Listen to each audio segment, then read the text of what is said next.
सभी को जय मसीह की। पहले प्रभु को धन्यवाद देती हूँ कि प्रभु ने अनुग्रह किया आज आप लोगों के बीच में आने के लिए। और मैं पीटर साहब को भी बहुत बहुत धन्यवाद देती हूँ कि मुझे आज फिर से आप लोगों के बीच में मौका दिया प्रभु की आराधना करने के लिए। आइए हम सभी मिलकर प्रभु की आराधना में जाएंगे और सभी मिलकर प्रभु की आराधना करेंगे। म्यूजिक की आवाज आ रही है।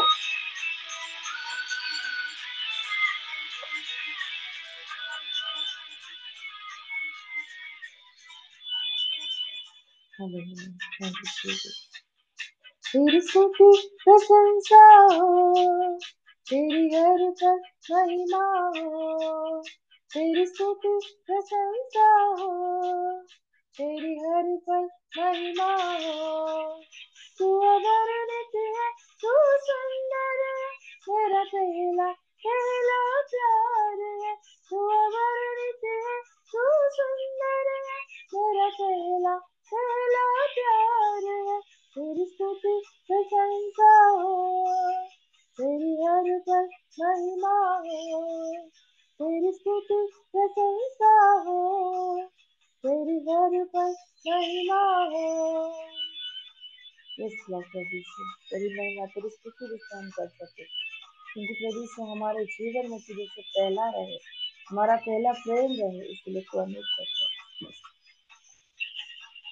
मेरी निराशाओं में मेरी आशा बना तू, मेरी खामोशियों को समझा तूने प्रभु।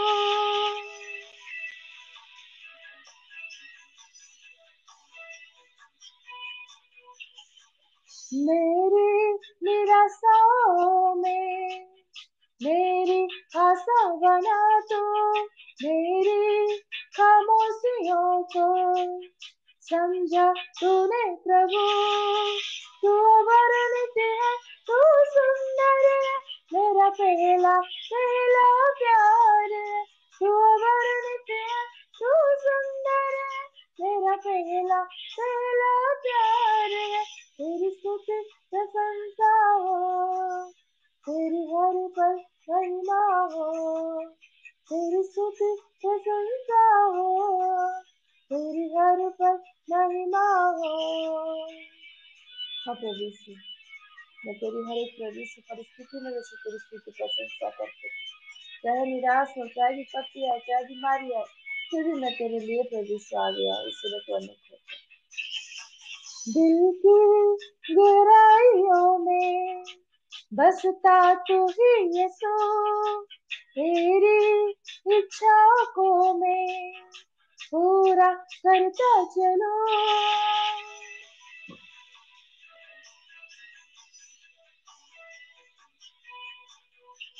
दिल की गहराइयों में बसता तू ही प्रभु, तेरी इच्छाओं को मैं पूरा करता चलो।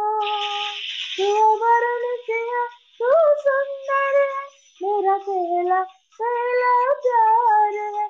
तू अवर्णित है, तू सुंदर है, मेरा पहला पहला प्यार है। तेरी स्तुति प्रशंसा हो, तेरी हर पल महिमा हो। तेरी स्तुति प्रशंसा हो, तेरी हर पल महिमा हो। तू अवर्णित है, तू सुंदर है, मेरा पहला पहला प्यार है। तू अवर्णित है, तू सुंदर है, मेरा पहला पहला प्यार है।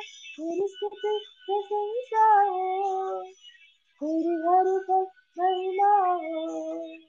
हाँ प्रभु से तू महान परमेश्वर, दयालु परमेश्वर है, जैसे मैं तेरी स्तुति हर समय कर सकूं, तेरी महिमा हर समय कर सकूं, इसलिए तू अनुग्रह कर, तू आशीषित करो राजा। और प्रभु आज जैसे हमारा पहला प्यार आप बन सके, इसलिए तू अनुग्रह कर राजा।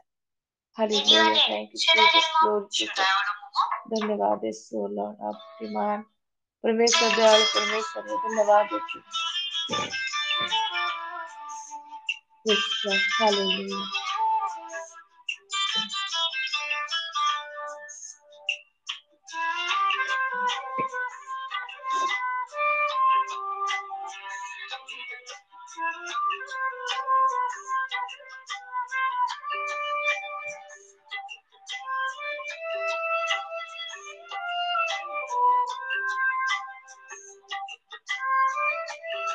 अभी म्यूजिक का साउंड आ रही है सही से?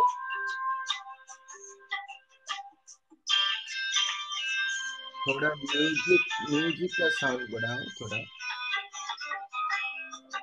मोसाई कहीं सरगती आजी हसीला हसीला के दुख सही खुशिया मराना बरिला बरिला ମୋ ପାଇଁକି ଯନ୍ତ୍ରଣା ସହିଲା ମୋ ପାଇଁକି ଯନ୍ତ୍ରଣା ସହିଲା କଲ ମତେ ଆପଣାର କଲ ମତେ ଆପଣାର ମୋ ପାଇଁ କାହିଁକି ସରଗତି ଆଜି ହସିଲା हसीला हसीला हाँ प्रभु यीशु, तू मेरे खातिर प्रभु यीशु इस जगत में आया मेरे लिए प्रभु यीशु, तो अपने जान को प्रभु यीशु बलिदान दे दिया। इसलिए तेरे पवित्र नाम को धन्यवाद देती हूँ। यस लॉर्ड, धन्यवाद यीशु।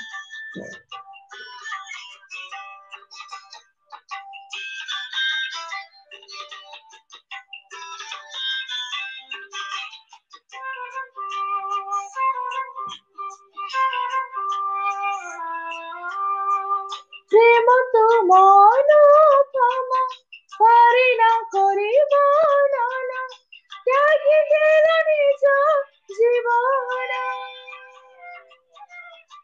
জড়াইল রক্ত ধারা প্রায়শ্চিত মো পাপর ক্ষম বুঝ প্রেম তোমার ক্ষম বুঝ প্রেম তোমার ক্ষম বুঝ প্রেম তোমার ମୋ ପାଇଁ କାହିଁକି ସରଗତି ଆଜି ହସିଲା ହସିଲା हसीला हसीला तेरे पवित्र नाम को मैं धन्यवाद देती हूँ क्योंकि तुम महान परमेश्वर हर एक दुष्ट को प्रभु की हमें छुड़ाने वाला परमेश्वर है। इसलिए तेरे पवित्र नाम को मैं धन्यवाद देती हूँ। Thank you Jesus, glory to God. धन्यवाद यीशु।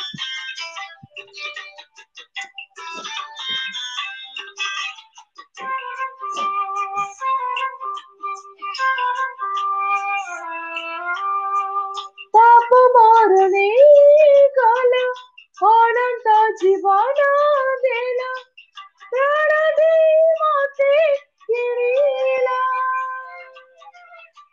शांति तुम दे गला मंद तार मुक्त कला हित संग मेरा ही देला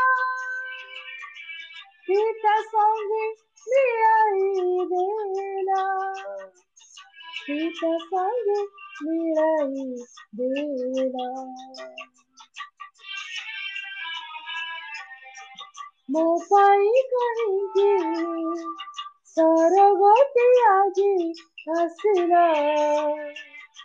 ହସିଲା କେତେ ଦୁଃଖ ସହି ଖୁସିଆ ମରଣ ବରିଲା ବରିଲା ମୋ ପାଇଁକି ଯନ୍ତ୍ରଣା ସହିଲା ମୋ ପାଇଁକି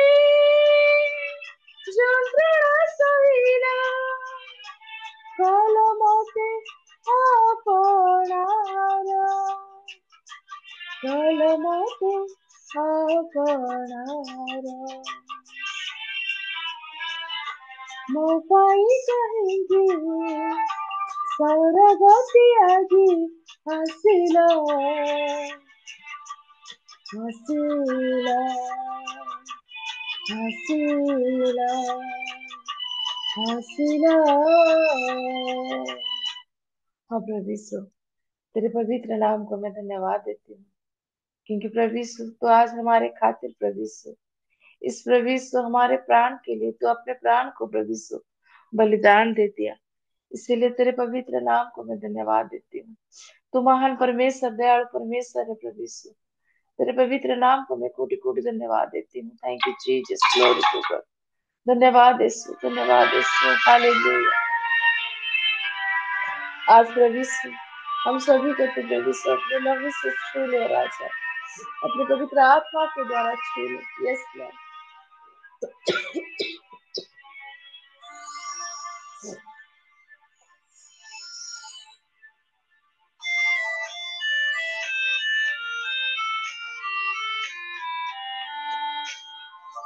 रूहे खुदा का प्यार मिला है,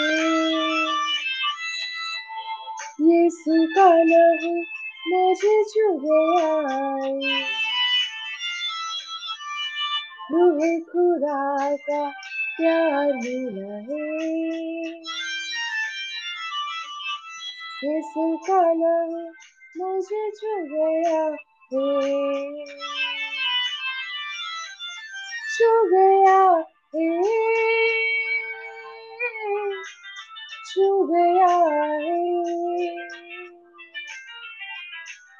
यीशु का लहू गया मुझे छू, रूहे खुदा का प्यार मिला है, यीशु का लहू मुझे छू गया है, छू गया है, छू गया है। यीशु का लहू गया मुझे छू, गया मुझे छू। प्रभु यीशु, तेरे पवित्र नाम को धन्यवाद देती हूँ। आज हम प्रभु यीशु इस रियल मिनिस्ट्री में जितने भी प्रभु यीशु आपके दास दासी है, हर एक जन को अपने लहू से छू रखा, अपने प्रभु यीशु लहू से छू ले, इससे हम प्रभु यीशु पवित्र बन जाए। Yes, hallelujah, glory to God. धन्यवाद यीशु।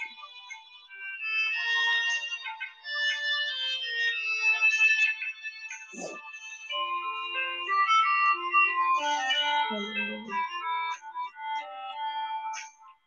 लहू यीशु का रिमतो वाला, लहू यीशु का रिमतो वाला,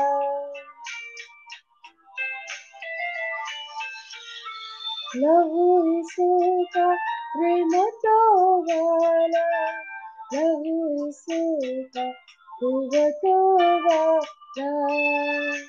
जीते हुओं को लहू ने संभाला, तारीकियों में दिया है उजाला, ऐसा है लहू यीशु का लहू, सारी बरकतें देता है लहू, देता है लहू।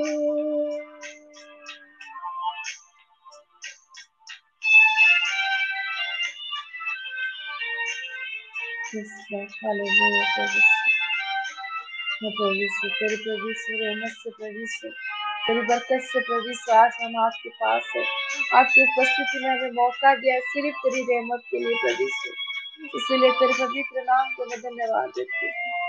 Yes Lord, thank you Jesus, glory to God राजा। आप कितने महान परमेश्वर हैं, जो कि प्रभु यीशु तो हमें प्रभु सूर और पवित्र कर। धन्यवाद यीशु, धन्यवाद यीशु।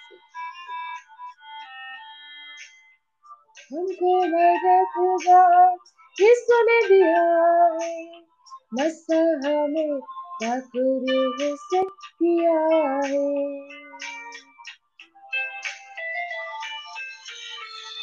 हमको मदद खुदा यीशु ने दिया है, मसीह हमें पाक से किया है। अब न उदासी है ना दर्द कोई, प्याला सूखा हमने पिया है। अब भी जिंदगी अब देखो से रोशनी हमें रूह से मिले, रूह से मिले।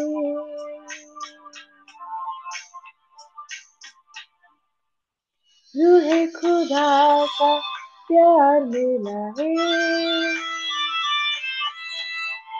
यीशु का लहू मुझे छू गया है।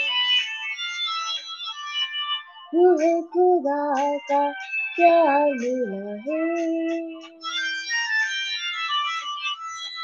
यीशु का लहू मुझे छू गया है।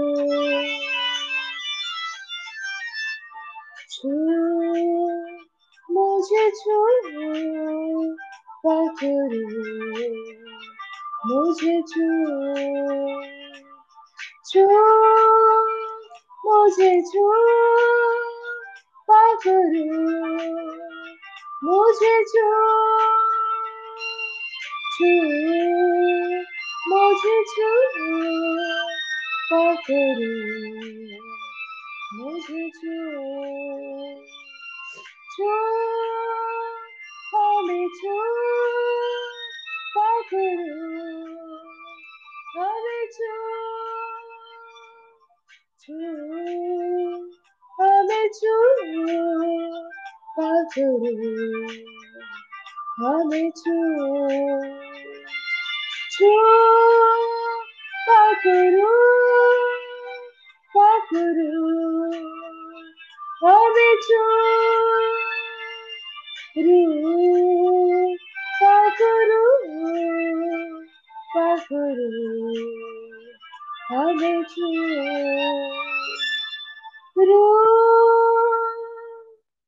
पकड़ो, हमें छू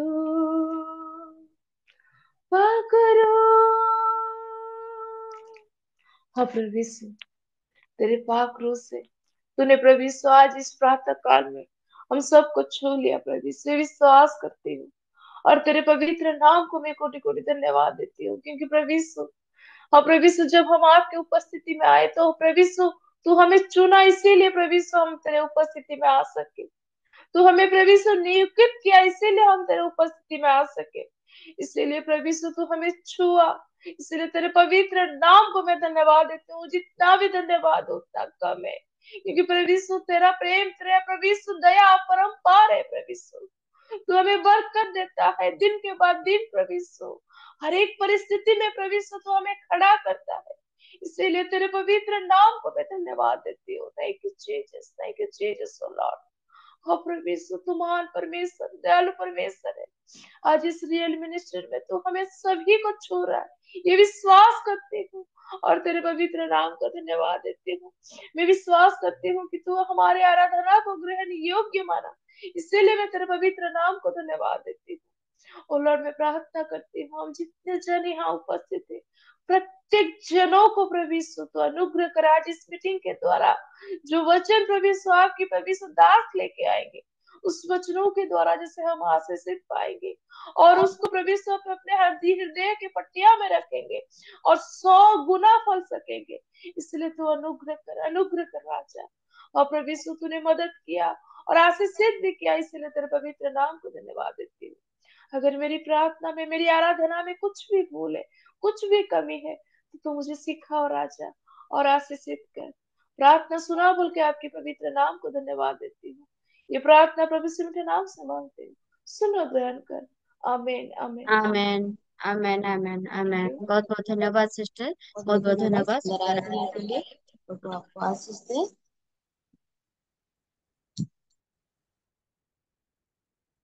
बहुत बहुत धन्यवाद। आसतु प्रभुଙ୍କର गौरव निमंते ଏକ ଉଚ୍ଚ କରତାଳ ଦେଇ ସିଷ୍ଟରଙ୍କୁ ଆମେ ଧନ୍ୟବାଦ ଦଉଥିବା। ପ୍ରଭୁଙ୍କର ଗୌରବ ନିମନ୍ତେ ବହୁତ ବହୁତ ଧନ୍ୟବାଦ। ସୁନ୍ଦର ଆରାଧନା ଥିଲା। ବର୍ତ୍ତମାନ ବାକ୍ୟର ସମୟ ମାନଙ୍କ ମଧ୍ୟରେ ବିନୋଦ ପାଲ ଆଜ୍ଞା ଅଛନ୍ତି। ମୁଁ ତାଙ୍କୁ ଅନୁରୋଧ କରେ ସେ ଆମକୁ ପ୍ରାର୍ଥନାରେ କଢେଇ ନେବେ। ଆଉ ଆରାଧନା କରି ଯାଇଥିବା ଅନୁଗ୍ରହ ସିଷ୍ଟରଙ୍କ ନିମନ୍ତେ ପ୍ରାର୍ଥନା କରନ୍ତୁ ଏବଂ ପ୍ରାର୍ଥନା କରନ୍ତୁ ପ୍ରଭୁଙ୍କର ଦାସ ବାକ୍ୟ ନେଇ ଆସୁଛନ୍ତି। ଆଉ ଯୋଉ ବାକ୍ୟ ସେ ନେଇ ଆସୁଛନ୍ତି ତାହା ଯେ ପ୍ରକାର ପ୍ରତ୍ୟେକ ବିଷୟ ଶୁଣିବେ ଏବଂ ପ୍ରଭୁଙ୍କର ଗୌରବ ନିମନ୍ତେ ବ୍ୟବହାର ହେଇପାରିବେ, ବାକ୍ୟର କାର୍ଯ୍ୟକାରୀ ହେଇପାରିବେ। ଆଉ ପ୍ରାର୍ଥନା କରନ୍ତୁ ଏବଂ ପ୍ରତ୍ୟେକ ଡିଭାଇସ ନିମନ୍ତେ ଧନ୍ୟବାଦ ଦେଇ ପ୍ରାର୍ଥନାରେ ଆମକୁ ପଢେଇ ନିଅନ୍ତୁ ଆଜ୍ଞା। Praise the Lord. Praise the Lord, praise the Lord. बहुत बहुत धन्यवाद देवी प्रभु नाम गौरव हो। प्रभु आम सुंदर अवकाश देले, सुंदर समय दे प्रभु नाम धन्य हो। उपस्थित प्रत्येक को मोर नमस्कार नमस्कार नमस्कार धन्यवाद। हालेलुया। शुभचित ओके, थैंक यू। आसंतु आमे प्रत्येक आमे समर्पण हवा नतमस्तक भाई प्रभु निकटवर्ती हवा। Glory, thank you, Lord Jesus. Thank you, Lord Jesus. Hallelujah, hallelujah, hallelujah, hallelujah.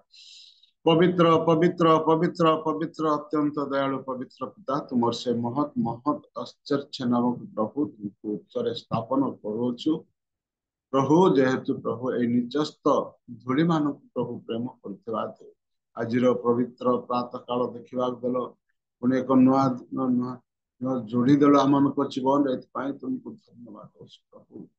तुम्हारी दास दासी माने ये प्रातः काल रे प्रभु तुम चरण तले बसु बसु प्रभु तुम्हारी दासी भावे अति हृदय स्पर्श है प्रभु गीत गान करी आराधना करी प्रभु प्रत्येक को तुम निकटवर्ती प्रभु प्रभु तुम्हें अभिषेक कर धन्यवाद दौ प्रभु तुम्हें हजाइल लुचाइल एवं मुख द्वारा तुम्हें कथा कहल धन्यवाद प्रभु। तुम्हें परिवार को विशेष कर आशीर्वाद कर प्रार्थना प्रार्थना करुछि इस समय प्रभु तुम्हारी दास देखे चिंचाणी महाशय प्रभु तुम्हारी से जीवंत वाक्य के नहीं आसु प्रभु तुम्हें हजाओ तुम दुई गुणे आत्मा द्वारा प्रभु अभिषेक कर प्रभु प्रभु तुम्हारी से जीवंत वाक्य मुख द्वारा कथा प्रभु तुम्हें उद्गार करो तुम्हें कथा कहवा परमेश्वर तुम्हें ही सहवर्ती परमेश्वर हरे आनीछ प्रभु तुम्हें सम्मुख छिड़ा ही समस्त विषय प्रार्थना तुम्हें दया कर डिवाइस मध्य प्रभु जेतक आम प्रभु बसी अच्छु उपस्थित होचु और जो मैंने आसवे और विशेषकर आशीर्वाद प्रभु नियंत्रण मध्य रख सुस्थिर आत्मा दियो स्थिर आत्मा दे प्रभु तुम्हें महिमा ने तो तुम्हें गौरव प्रभु ये रियल मिनिस्ट्री अनुष्ठान को मध्य तुम्हारी हस्तरे दौच प्रभु तुम्हें दया तुम नियंत्रण मध्य रख तुम आशीर्वाद वहाड़ मध्य रख तुम कवच मध्य रखी प्रभु सदा सप्ताह एपरी प्रतिदिन प्रति प्राहांतरे प्रभु तुम चरण तरफ जीवाई प्रत्येक को आकर्षण कर प्रार्थना प्रभु से आत्मा प्रत्येक आत्मा भरपूर हो प्रभु स्वर्ग राज्य निमंते प्रस्तुत तुम्हें महिमा प्रभु कौन प्रकार नेटवर्क कौन प्रकार प्रभु असुविधा न हो तुम नियंत्रण मध्य रख तुम्हें महिमा ने तो तुम्हें गौरव पाओ एक विषय आरंभ शेष प्रभु तुम्हें यही स्थान रह तुम नियंत्रण मध्य रखी तुम्हें गौरव पाओ महिमा गौरव पूजा प्रशंसा तुम्हें पाइबा एकमात्र यज्ञवंत प्रभु इस समय मध्य तुम्हारी प्रभु परिचालना कर आसुवा तुम्हारी दासी को मध्य तुम्हारी हस्तरे दौच तुम्हें हजाओ आत्मा द्वारा कथा शक्ति दियो बल दियो एपरी अनेक स्थान से व्यवहार पारे प्रभु तुम निमंते परिवार को मध्य विशेष महिमा तुम्हें गौरव पाती समस्त निवेदन केवल यीशु का नाम रे मांगले पिता आमेन आमेन प्रेज द लॉर्ड बहुत बहुत धन्यवाद सर। Praise the Lord. बहुत बहुत धन्यवाद सुंदर भाव में प्रार्थना करिथिबा तो आसंतु वर्तमान वाक्यर समय आम माने 4:30 बसिछु आ प्रभु अनुग्रह करे मध्यस्थ प्रार्थना से सहाय हेले आराधना मध्य प्रभु आमनकु सुंदर भाव कढ़ी नेले सिस्टम को व्यवहार कले ओडिया गीत मध्य गायकी से प्रभुଙ୍କର आराधना करिसंती समस्ते वाक्य को शुणिबा पाई समस्ते आम प्रस्तुत अछु मु विश्वास करे आ पुनर्बार मु अनुरोध करे जदि आम सठिक जगार अछु ताहेले ए प्रभात समय आम वीडियो ऑन करके बसिबा आ वाक्य शुणिबा पाई आमनक मध्य प्रभुଙ୍କର दास अछंती मु एक वाक्य पाठ करी मु तांको स्वागत करिबा पाई चाहे समस्त शास्त्र ईश्वर निश्वसित एवं शिक्षा अनुयोग संशोधन और धार्मिकता संबंधी शासन निमंते उपकारी आमेन। प्रभु गौरव पांतु आसंतु प्रभुଙ୍କର दास रेवरेंड डॉक्टर चिंचाने आज्ञा अछंती तांको एक उच्च करताल दे आमाने प्रभुଙ୍କର गौरव निमंते तांको स्वागत करुतिबा। Praise the Lord sir. Praise the Lord. वर्तमान आपनका समय आमानको वाक्य रे कढाई नियंतु। Thank you sir. धन्यवाद।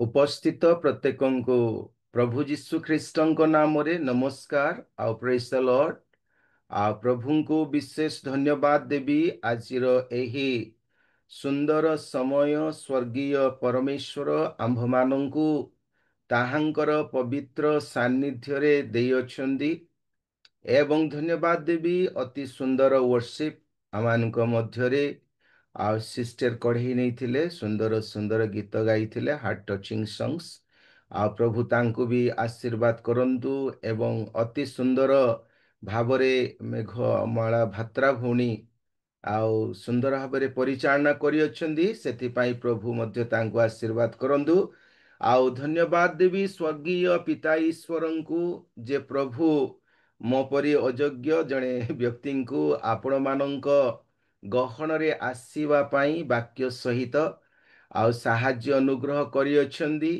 जेहेतु आपण माने सबु बेले सबु दिन आ प्रभात रे बसी प्रभुंकर उपासना आराधना करूथांदी आ मु केतेबेले केमती जॉइन करी थाए कारण आमानकर मध्य मॉर्निंग प्रेयर घरे थाए तथापि आसंतु आजी प्रभु आम्भ मानंकु केउ कथा कहंती आमाने देखु आम्भ मानंकर स्वर्गीय परमेश्वर से अदृश्य अटंती किंतु निराकार नुहंती से आत्मा रूपी परमेश्वर अटंती जेपरी मनुष्यर रूप थाए सही परी आत्मार मध्य रूप थाए किंतु सही आत्मा रूपी परमेश्वर से असामाजिक नुहंती मात्र सामाजिक अटंती कारण से कही अछंदी जेउठारे दुई किंबा तीनी जन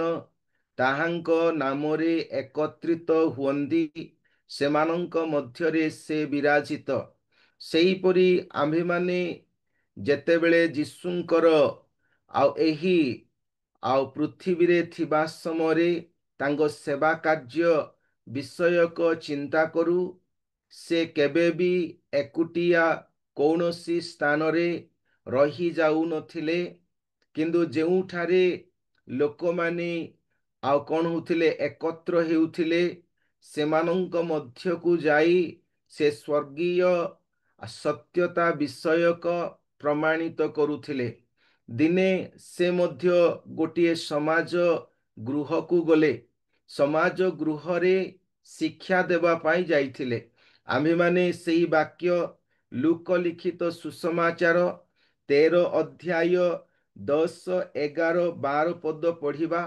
जोठारे आम्भे माने जीशुंक विषयक किछि देखि पारिबा लूक लिखित सुसमाचार 10 अध्याय 13 अध्याय 10 पदरु 12 पद पर्यंत मु आपण मानक सकाशे पढ़ीदेवी थरे से विश्राम बारे गोटिए समाज गृह रे शिक्षा देउथिले आउ देख 18 वर्ष पर्यंत दुर्बलकारी आत्मा द्वारा आविष्ट जणे स्त्री लोक सेठारे थिला से कुब्जा होई କୌଣସି ପ୍ରକାରେ ଆପଣାକୁ ସଳଖ କରି ପାରୁନଥିଲା। ଯୀଶୁ ତାହାକୁ ଦେଖି ପାଖକୁ ଡାକି କହିଲେ, ହେ ନାରୀ, ତୁମ୍ଭର ଦୁର୍ବଳତାରୁ ମୁକ୍ତ ହେଲ। ଆଉ ସେ ତାହା ଉପରେ ହାତ ଥୋଇଲେ। ସେଥିରେ ସେ ସେଇ କ୍ଷଣି ସଳଖ ହୋଇ ଈଶ୍ୱରଙ୍କ ମହିମା କୀର୍ତ୍ତନ କରିବାକୁ ଲାଗିଲା। ପ୍ରଭୁ ପଠିତ ବାକ୍ୟରେ ଆମମାନଙ୍କୁ ଆଶୀର୍ବାଦ କରନ୍ତୁ। ଦେଖନ୍ତୁ, ଏହି ବାକ୍ୟରେ ପ୍ରଭୁ ଆମ୍ଭମାନଙ୍କୁ କ'ଣ କହୁଅଛନ୍ତି? ସେଠାରେ ଜଣେ ସ୍ତ୍ରୀ ଅଛନ୍ତି, ଯିଏକି 18 ବର୍ଷ ପର୍ଯ୍ୟନ୍ତ ଦୁର୍ବଳ କରୁଥିବା ଆତ୍ମାଙ୍କ ଦ୍ୱାରା ଆବିଷ୍ଟା ଥିଲେ। ଆଉ ସେହି ସ୍ତ୍ରୀ, ସେ ସବୁବେଳେ ସମାଜ ଗୃହକୁ ଯାଉଥିଲେ। ଆମେମାନେ ଚିନ୍ତା କଲେ ଏହି ସମାଜ ଗୃହକୁ ସାଇନାଗୋଗ ବୋଲି କୁହାଯାଉଥିଲା, ଯେଉଁଠାରେ ଯିହୁଦୀମାନେ ସେମାନେ ଏକତ୍ରିତ ହେଉଥିଲେ ଏବଂ ଆପଣା ମୁଖ, ହାତ ଧୋଉଥିଲେ, ପାଦ ଧୋଉଥିଲେ ଏବଂ ସେମାନେ ସେହି ସମାଜ ଗୃହରେ ପ୍ରଭୁଙ୍କ ବ୍ୟବସ୍ଥା ଏବଂ ବାକ୍ୟ ଶିକ୍ଷା କରୁଥିଲେ। ଆଉ ଯେତେବେଳେ ସେମାନେ ସେହି ସ୍ଥାନରେ ଏକତ୍ର ହେଉଥିଲେ, ସେହି ସ୍ଥାନ ଏପରି ସ୍ଥଳରେ ନିର୍ମାଣ ହୋଇଥିଲା, ଯାହାକି ସେହି ସମାଜ ଗୃହର ପାଖରେ ଏକ ଝରଣା ଥିବ, ଯେଉଁ ଝରଣାରେ ସେମାନେ ସୁସୁନ୍ଦର ଭାବରେ ଆପଣାକୁ ପରିଷ୍କାର କରି ସେମାନେ ପରମେଶ୍ୱରଙ୍କ ବ୍ୟବସ୍ଥା ଶିକ୍ଷା କରୁ କରୁ ଯେହୋବାଙ୍କ ନାମ ଉଚ୍ଚାରଣ କରିବା ନିମନ୍ତେ ସେମାନେ ଯାଉଥିଲେ। ପ୍ରିୟ ପ୍ରଭୁଙ୍କର ଦାସ ଦାସୀମାନେ, ଆଜି ଆମ୍ଭେମାନେ ଏହି ବାକ୍ୟରେ ଦେଖୁଅଛୁ ଯେ ସେହି ସ୍ତ୍ରୀ ମଧ୍ୟ ପରମେଶ୍ୱରଙ୍କର ବାକ୍ୟ ଶିକ୍ଷା କରିବା ନିମନ୍ତେ ସମାଜ ଗୃହକୁ ପ୍ରତ୍ୟେକ ବିଶ୍ରାମ ବାରରେ ଯାଉଥିଲା ଏବଂ ସେ ଈଶ୍ୱରଙ୍କର ପବିତ୍ର, ଅଦୃଶ୍ୟ କିନ୍ତୁ ପରାକ୍ରାନ୍ତରେ ପୂର୍ଣ୍ଣ ସମ୍ମୁଖରେ ବସୁଥିଲା। ତଥାପି ସେହି ନାରୀ 18 ବର୍ଷ ପର୍ଯ୍ୟନ୍ତ ଦୁର୍ବଳକାରୀ ଆତ୍ମା ଦ୍ୱାରା ଆବିଷ୍ଟ ଥିଲା।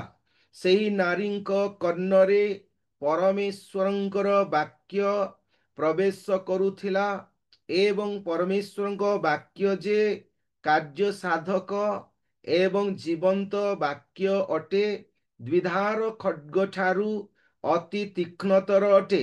ଯଦି ସେହି ବାକ୍ୟ ତା କର୍ଣ୍ଣରେ ଶୁଭାଗଲା ପରେ ଅନ୍ତରାଳୟକୁ ଚାଲି ଯାଇଥାନ୍ତେ, ନିଶ୍ଚୟ ପରମେଶ୍ୱରଙ୍କ ବାକ୍ୟର ଖଡ୍ଗ ଦ୍ୱାରା ତାହାଙ୍କ ଶରୀରରେ ଥିବା ଦୁର୍ବଳ କରୁଥିବା ଆତ୍ମା ତାଠାରୁ ଚାଲି ଯାଇଥାନ୍ତା।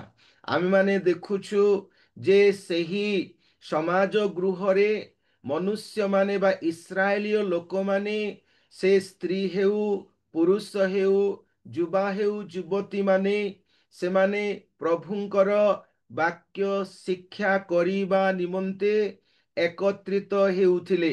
ଆମ୍ଭେମାନେ ଦେଖୁ, ଈଶ୍ୱରଙ୍କର ବାକ୍ୟ ଶିକ୍ଷାରେ ଆମ୍ଭମାନଙ୍କ ପାଇଁ କ'ଣ ଅଛି?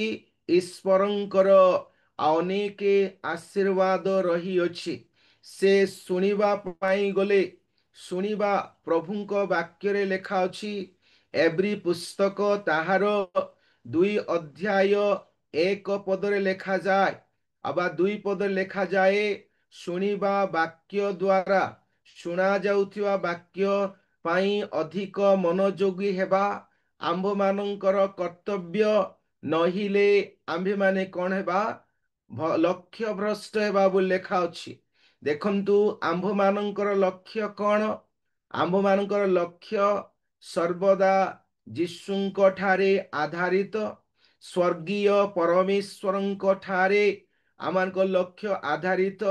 ତାହାଙ୍କ ଠାରେ ଆମମାନଙ୍କ ବିଶ୍ୱାସ ଆଧାରିତ ଏବଂ ଆମମାନଙ୍କ ଲକ୍ଷ୍ୟ ଯେ ଆମ୍ଭେମାନେ କେମିତି ସ୍ୱର୍ଗୀୟ, ଅଦୃଶ୍ୟ, ଜୀବିତ, ଭୟଙ୍କର ଆଉ ପୁଣି ଆଉ ସେହି ମହାନ ପରମେଶ୍ୱରଙ୍କୁ ସନ୍ତୋଷ କରିବା।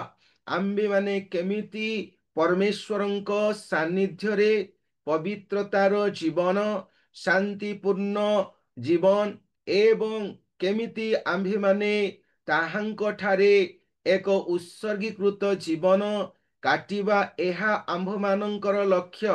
ଶୁଣିଥିବା ବାକ୍ୟ ପ୍ରତି, ଶୁଣାଯାଉଥିବା ବାକ୍ୟ ପ୍ରତି, ଶୁଣୁଥିବା ବାକ୍ୟ ପ୍ରତି ଅଧିକ ମନୋଯୋଗ ହେବା ଆମ୍ଭମାନଙ୍କର କର୍ତ୍ତବ୍ୟ। ଆମେମାନେ କେବେ ବି ବାକ୍ୟ ପ୍ରତି ଅମନୋଯୋଗୀ ନହିବା। ତେବେ ଆମ୍ଭେମାନେ ଦେଖୁ ସେମାନେ ଶିକ୍ଷା କରିବାକୁ ଯାଉଥିଲେ। ଆମ୍ଭମାନଙ୍କୁ ଆଜି ପରମେଶ୍ୱରଙ୍କର ବାକ୍ୟ, ଆମମାନଙ୍କ ଦୈନନ୍ଦିନ ଜୀବନରେ ଈଶ୍ୱରଙ୍କ ବାକ୍ୟରେ ଥିବା ପ୍ରତ୍ୟେକ ବିଷୟକ ଯାହା ଆମ୍ଭମାନଙ୍କ ଜୀବନ ପାଇଁ ଉପଯୋଗ ଅଟେ, ଆମମାନଙ୍କ ପରିବାର ପାଇଁ ଫଳପ୍ରଦ ଅଟେ, ଆମମାନଙ୍କ ଆତ୍ମିକ ଜୀବନ ପାଇଁ ଏକ କଣ ତାହା ସଂଶୋଧିତ ଶିକ୍ଷାଦାୟକ ବାକ୍ୟ ଅଟେ, ଆମମାନଙ୍କର ଶାରୀରିକ ଜୀବନ ପାଇଁ, ଆମମାନଙ୍କ ସେବା କାର୍ଯ୍ୟ ପାଇଁ, ଆମମାନଙ୍କ ପରିବାର ପାଇଁ ଯାହା ଆବଶ୍ୟକ ବାକ୍ୟ ଅଟେ, ତାହା ଆମ୍ଭମାନଙ୍କୁ ଶିକ୍ଷା କରିବାକୁ ପଡ଼ିବ। ଏ ହେତୁ ପ୍ରଭୁ ଆମମାନଙ୍କ ପାଇଁ ମୁଖ ରଖିଲେ, ଆମମାନଙ୍କ ପାଇଁ ମୁଖପାତ୍ରମାନ ରଖିଲେ, ଆମମାନଙ୍କ ପାଇଁ ଧର୍ମଶାସ୍ତ୍ର ମଧ୍ୟ ଦେଲେ, କାରଣ ଆମ୍ଭେମାନେ ଯେପରି ତାହାଙ୍କ ବାକ୍ୟ ଶିକ୍ଷା କରୁ। କାରଣ ଶିକ୍ଷା କରିବା ପାଇଁ ଯେଉଁ ନାରୀଟି ଯାଇଥିଲେ, ସେ ଶିକ୍ଷା କରୁଛନ୍ତି, ସେ ବସିଛନ୍ତି ସମାଜ ଗୃହରେ। ସମାଜ ଗୃହରେ ବସିବା ସମୟରେ ସେ ପ୍ରତ୍ୟେକ ବର୍ଷ ଯାଇଛନ୍ତି, 18 ବର୍ଷ ପର୍ଯ୍ୟନ୍ତ। 18 ବର୍ଷ ପର୍ଯ୍ୟନ୍ତ ସେ ଯାଇଅଛନ୍ତି। ପ୍ରତ୍ୟେକ ସପ୍ତାହରେ ସେ ଯାଇଅଛନ୍ତି, ପ୍ରତ୍ୟେକ ମାସରେ ସେ ପହଞ୍ଚି ଅଛନ୍ତି, ପ୍ରତ୍ୟେକ ବର୍ଷ ପରେ ବର୍ଷ ବିତି ଯାଉଅଛି।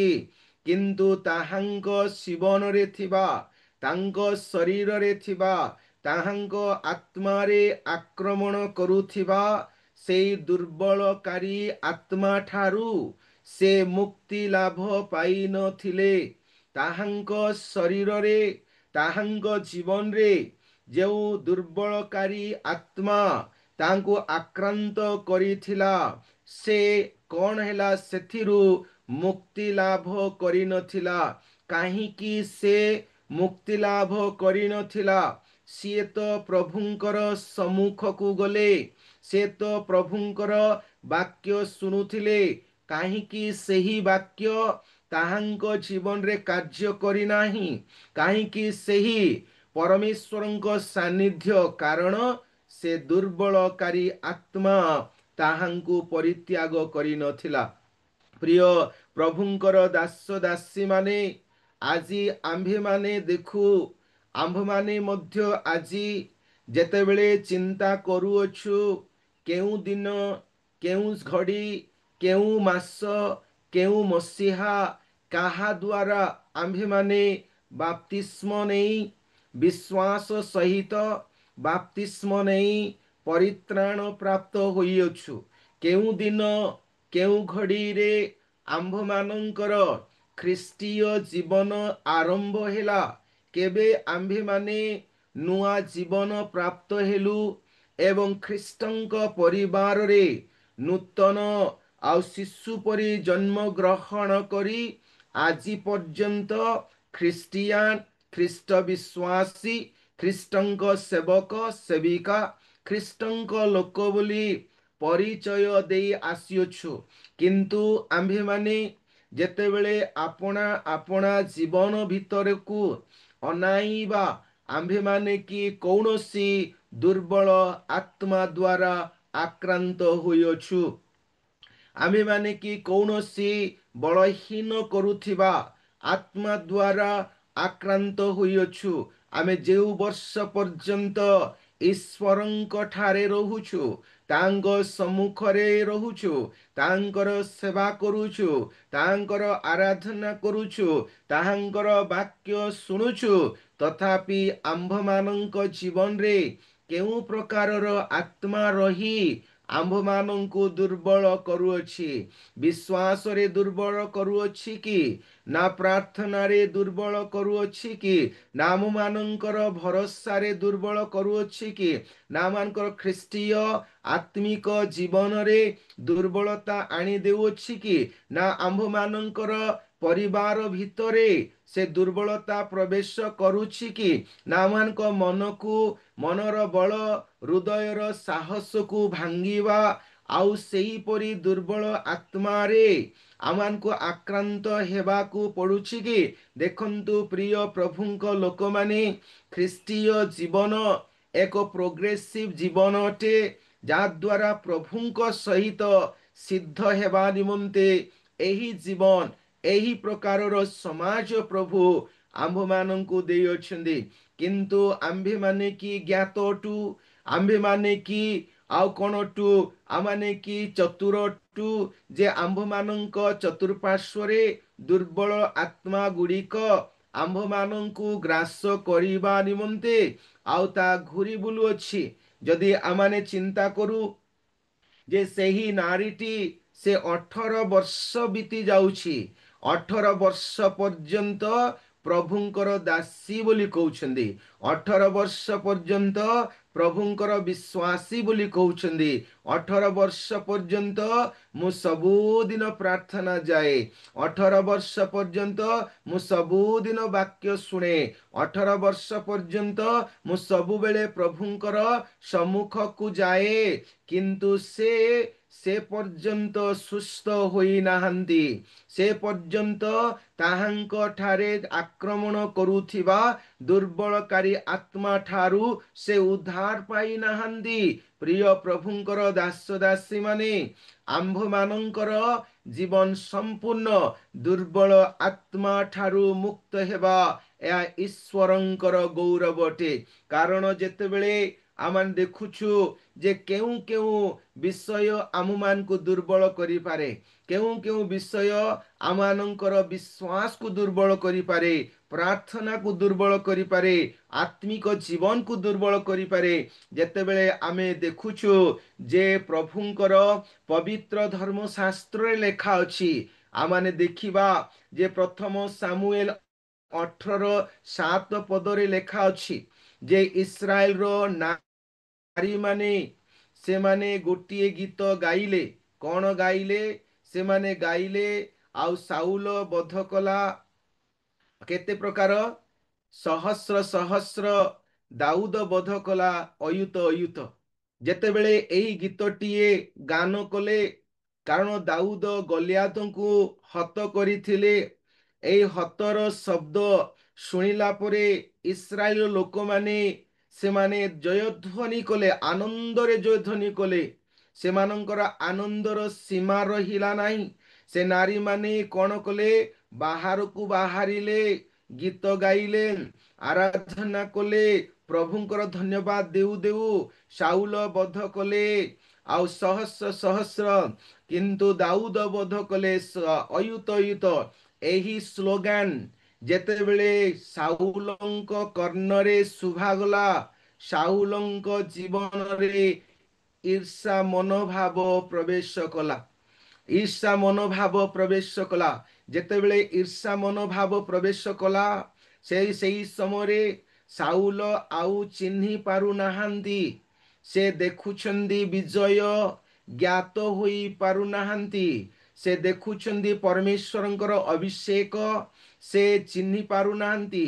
ସେ ଦେଖୁଛନ୍ତି ପରମେଶ୍ୱରଙ୍କର ଅଭିଷିକ୍ତ ଦାସଙ୍କୁ, ତଥାପି ସେହି ଅଭିଷିକ୍ତ ଦାସଙ୍କୁ ସେ ବଧ କରିବା ପାଇଁ, ନଷ୍ଟ କରିବା ପାଇଁ, ତାହାଙ୍କ ଉପରେ ଥିବା ଅଭିଷେକକୁ ଆଉ କ'ଣ କରିବା ପାଇଁ? ଅଫଳନ୍ତି କରିବା ନିମନ୍ତେ ସେ କ'ଣ କରୁଛନ୍ତି? ଚେଷ୍ଟା କରୁଛନ୍ତି। ଈର୍ଷା ଏକ ଶୟତାନର ଆଉ କ'ଣ ଅଟେ? ଅସ୍ତ୍ର ଅଟେ। ଏ ଈର୍ଷା ମନୋଭାବ ଯେତେବେଳେ ପ୍ରବେଶ କରେ, ଏହା ମନୁଷ୍ୟକୁ କିମ୍ବା ଆମ୍ଭମାନଙ୍କୁ ଅନ୍ଧ କରିଦିଏ। ଆମ୍ଭେମାନେ କେବେ ବି ଅନ୍ୟର ଅଭିଷେକକୁ ଚିହ୍ନି ପାରିବା ନାହିଁ। ଈର୍ଷା କେବେ ହେଲେ ବି ଆମମାନଙ୍କୁ କ'ଣ କରିଥାଏ? ଦୁର୍ବଳ କରିଦେଇଥାଏ। ଈର୍ଷା ମନୋଭାବ। ଦେଖନ୍ତୁ ସାଉଲ କ'ଣ କଲେ? ସେ କ'ଣ କରୁଛନ୍ତି? ପ୍ରଭୁଙ୍କର ମସିହାକୁ ମାରିବା ପାଇଁ ଯାଉଛନ୍ତି। କାରଣ ଦାଉଦ ପୁରାତନ ନିୟମରେ ସେ ଅଭିଷିକ୍ତ ଦାସ ଥିଲେ, anointed କିଙ୍ଗ ଥିଲେ। anointed କହିଲେ ମସିହା, ଉଦ୍ଧାରକର୍ତ୍ତା, ଯିଏ ଇସ୍ରାଏଲ ଲୋକମାନଙ୍କୁ ଉଦ୍ଧାର କରନ୍ତି। ଆମମାନଙ୍କର ଜୀବନରେ ଆଜିକାଲି ଆମେ ଦେଖୁ, ଯେତେବେଳେ ପ୍ରଭୁଙ୍କର ଦାସମାନେ କାହାକୁ ଯଦି ପ୍ରଭୁ ଅଧିକରୁ ଅଧିକ ବ୍ୟବହାର କରିଦିଅନ୍ତି, ସେବା କାର୍ଯ୍ୟ ଯେବେ ବିସ୍ତାରିତ ହୁଏ, ଆତ୍ମା ଗୁଡ଼ିକ ଜୟ ହୁଏ ଏବଂ ମଣ୍ଡଳୀ ପରେ ମଣ୍ଡଳୀ ସ୍ଥାପିତ ହୁଏ, ଅନେକ ଲୋକ ରୁହନ୍ତି ମଣ୍ଡଳୀ ଭିତରେ, ପାଳକମାନଙ୍କ ଭିତରେ ଏବଂ ବିଶ୍ୱାସୀ ପାଳକମାନଙ୍କ ଗହଣରେ ଗଣ୍ଡଗୋଳ ଝଗଡ଼ା କରିଦିଅନ୍ତି ଏବଂ ପାଳକ ଉପରେ ଥିବା ଯେଉଁ ପରମେଶ୍ୱରଙ୍କର ଆଶ୍ଚର୍ଯ୍ୟ ଅଦ୍ଭୁତ କାର୍ଯ୍ୟକୁ ସାଧନ କରିବା ଅଭିଷେକ ଆତ୍ମାର ଆଉ ଶକ୍ତିକୁ ନଷ୍ଟ କରିବାକୁ ଇଚ୍ଛା କରନ୍ତି।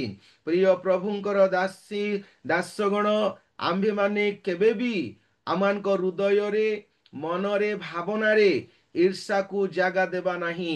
କାରଣ ଈର୍ଷା ଏକ ଦୁର୍ବଳକାରୀ ଆତ୍ମା ବିଶିଷ୍ଟ ସ୍ୱଭାବ ଅଟେ।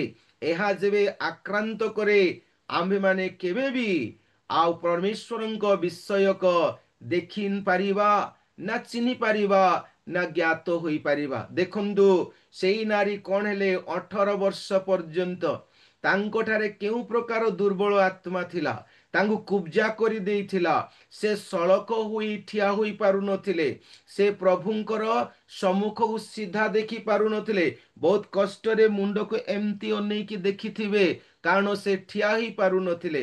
କାହିଁକି? କାରଣ ତାଙ୍କଠାରେ ଗୋଟେ ବୋଝ ଥିଲା। ତାଙ୍କୁ ଗୋଟେ ବାର୍ଡେନ୍ କ'ଣ କରୁଥିଲା? ଚାପି ଦେଉଥିଲା, ଗୋଟେ ବୋଝ ବି ଚାପି ଦେଉଥିଲା। କାରଣ ସେ ଦୁର୍ବଳକାରୀ ଆତ୍ମା ତାଙ୍କୁ ଦୁର୍ବଳ କରି ବେଣ୍ଟ କରି ଦେଇଥିଲା। ତେଣୁ କରି ଦେଖନ୍ତୁ ସେଇ ନାରୀଙ୍କ ଜୀବନରେ ଏ ପ୍ରକାର ଦୁର୍ବଳ ଥିଲା। ପ୍ରିୟ ପ୍ରଭୁଙ୍କର ଦାସ ଦାସୀ ମାନେ, ଯେତେବେଳେ ଆମ୍ଭେମାନେ ପରମେଶ୍ୱରଙ୍କ ବାକ୍ୟରୁ ପଠନ କରୁ, ଦ୍ୱିତୀୟ ସାମୁଏଲ ତାର 3 ଅଧ୍ୟାୟ 26 ପଦ ଠାରୁ 39 ପଦ ପର୍ଯ୍ୟନ୍ତ ଆମ୍ଭେମାନେ ଯେତେବେଳେ ଧ୍ୟାନ କରୁ, ସେଠାରେ 2 ବ୍ୟକ୍ତିଙ୍କ ନାମ ଲିଖିତ ଅଛି। ଜଣଙ୍କର ନାମ ଯୋଆବ, ଆଉ ଜଣଙ୍କର ନାମ ଏବନେର। ଯୋଆବ ଥିଲେ ସେନାପତି ଏବଂ ସେ ଖड्गଧାରୀ, ଆଉ ଦାଉଦଙ୍କର ସେନାପତି ଥିଲେ। ଏବନେର ଥିଲେ ଅସ୍ତ୍ରବାହକ ସାଉଲଙ୍କର। କିନ୍ତୁ ଆମ୍ଭେମାନେ ସେଠାରେ ଦେଖୁ, ଯେଉଁ ଅଭିଷେକ ଦାଉଦଙ୍କ ଠାରେ ଥିଲା, ସେଇ ଅଭିଷେକ ତଳେ ଆଉ ଯୋଆବ ସେନାପତି ହୋଇ ଖड्ग ଧରି ଯୁଦ୍ଧ କରୁଥିଲେ, ଶତ୍ରୁମାନଙ୍କ ଉପରେ ଜୟ କରୁଥିଲେ। କିନ୍ତୁ ଦିନ ଆସିଲା, ଯେତେବେଳେ ସାଉଲ ବଧ ହେଲେ, ଯୋନାଥନ ବଧ ହେଲେ, ଦାଉଦ ସମ୍ପୂର୍ଣ୍ଣ ରାଜା ହେଲା ପରେ ଏବନେର କ'ଣ କରୁଛନ୍ତି? ଅସ୍ତ୍ରବାହକ ଏବଂ ଶାନ୍ତିର ବାର୍ତ୍ତା ବାହକ ସେ ଦାଉଦଙ୍କ ସହିତ ଶାନ୍ତି ସ୍ଥାପନ କରିବା ନିମନ୍ତେ, ରାଜ୍ୟକୁ ଗଠନ କରିବା ନିମନ୍ତେ ଆସିବା ସମୟରେ ଯୋଆବ କ'ଣ କରୁଛନ୍ତି? ରାସ୍ତାରେ ଠିଆ ହୋଇ ଏବନେରକୁ ମାରୁଛନ୍ତି। ତାହାଙ୍କର ରକ୍ତରେ ଆପଣା ଜୋତା ଏବଂ କମର ବନ୍ଧାକୁ ସେ ରକ୍ତାକ୍ତ କରି କହୁଅଛନ୍ତି। ପ୍ରିୟ ପ୍ରଭୁଙ୍କର ଦାସ ଦାସୀ ମାନେ, ଆମେ ଦେଖୁ ଶାନ୍ତିକାରକ ଲୋକେ ଧନ୍ୟ, କାରଣ ସେମାନେ ଈଶ୍ୱରଙ୍କର ସନ୍ତାନ ବୋଲି ଖ୍ୟାତ ହେବେ। ଏବଂ ଯେଉଁ ବ୍ୟକ୍ତି ଶାନ୍ତି ସ୍ଥାପନ କରିବାକୁ ଆସେ, ତାହାଙ୍କ ହସ୍ତରେ ଖड्ग। ଖड्ग ମାନେ ଆମ୍ଭେମାନେ ଜାଣୁ ଈଶ୍ୱରଙ୍କ ବାକ୍ୟ କାର୍ଯ୍ୟ ସାଧକ ଦ୍ବିଧାର ଖड्ग ଠାରୁ ଅତି ତୀକ୍ଷ୍ଣତର ଖड्ग ଅଟେ।